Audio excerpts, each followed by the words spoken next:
అబ్బా పగిలిందిరా పగిలిందిరా. పగిలిందా? అదే ఇరగ్గొట్టే పనిస్తే ఒక్కటే దెబ్బ.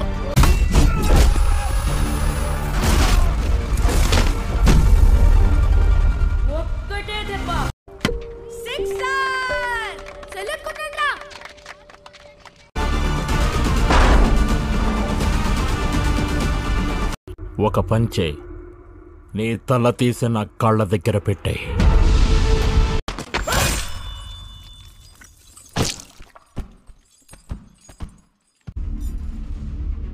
ఖాన్ సార్ చుట్టూ అంత పెద్ద గోడలు ఎందుకు కట్టించానో తెలుసా? పెద్ద పెద్ద గోడలు కట్టేదే భయపడి, బయటికి ఎవడిపోతాడని కాదు. వాళ్ళల్లో ఒక్కరైనా బతుకుంటారనే భయం నాకు ఇప్పుడు ఉంది. లోపలికి ఎవడొస్తాడని.